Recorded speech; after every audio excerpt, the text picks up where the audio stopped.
joined the United States Navy in 1972. I went in as an officer. I went to officer candidate school. Why did I join? Really for an adventure. I suppose I should say it was for education and other things, but it was really for an adventure. Uncle Sam decided in 1970 to draft me when I was a sophomore in college. That's when the lottery came out, and my number came up pretty quickly, so I was drafted. I went to basic training, left college. There were no deferments. Vietnam was hot and heavy, so I went to basic training at Fort Knox, Kentucky. When I joined the Navy, it was in 1972. The Vietnam War was still going on. There were only 500 women naval officers in the U.S. Navy, in the entire world, that were not nurses. So I was in a very unique position of being the only female naval officer in almost every assignment that I had. And my first assignment was in a jet aviation squadron called the VA-174 Hellraisers. So that'll give you an idea of what it might have been like to be the only woman in a group of hell-raising guys. It was a challenge, but I have to say that I felt, in my opinion, I was treated incredibly fairly in the Navy. I never felt like I was treated less than my male counterparts, and I was given immeasurable opportunities to learn and grow as a young naval officer. It was an amazing experience for which I will be forever grateful. So after I finished basic training, I was on orders to go to Fort Sill, Oklahoma to learn how to be an artillery private. And I went to the commanding officer and asked, is there any way I could get back to school and finish college?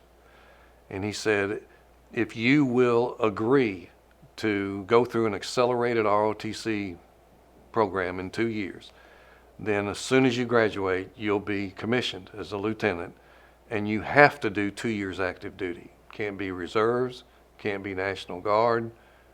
You're on active duty.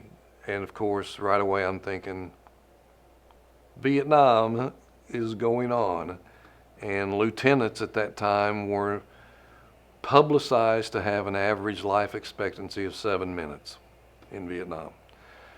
So I said, I'll take that deal. And I went back to University of Illinois, did ROTC, was commissioned at graduation, kissed my wife goodbye, and went on active duty at that minute.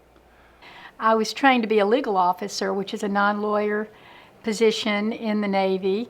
Oftentimes when ships are at sea, they don't have a lawyer on board. So they have non-lawyer officers who do the matters that occasionally require discipline, and that was one of my jobs. So that really was when I gained my first interest in becoming a lawyer. Luckily, one night there was an officer's call where the Brigadier General said, I've run out of lawyers. Is anyone interested in being my brigade legal officer? And I said, I am. I'm going to go to law school. And so he interviewed a bunch of people and he gave me the job. And here I was, a second lieutenant, and he put me in a major's position. And I started trying courts-martial. And while I was in the Army, before going to law school, I tried 114 courts-martial. And 11 of those were jury trials. It definitely prepared me for becoming a trial lawyer. There were very, very few women trial lawyers in the state of Alabama that did plaintiff's work when I left the Navy. That was in 1983 even. And I had some challenges because there were very few law firms who felt like women belonged in the plaintiff's trial lawyer field.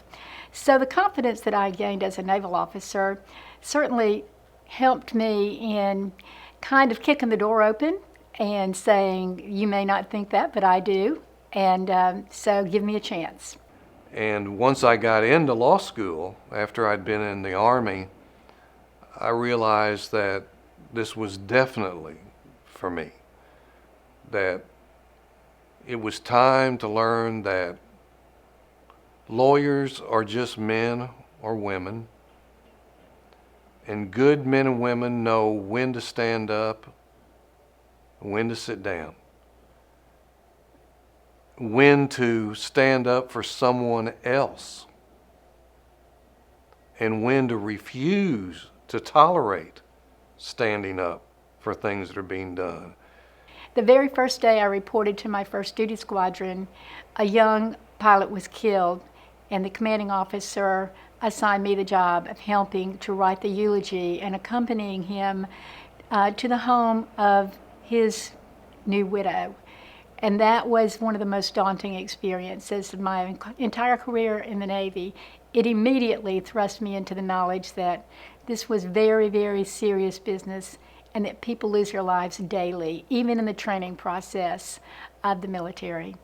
So it really made me appreciate the sacrifices that fellow military veterans have made and their families make when they see their loved ones off. One thing the military teaches you is that you can't do it alone. You need people that have your back, and you need to give your attention to other people's backs.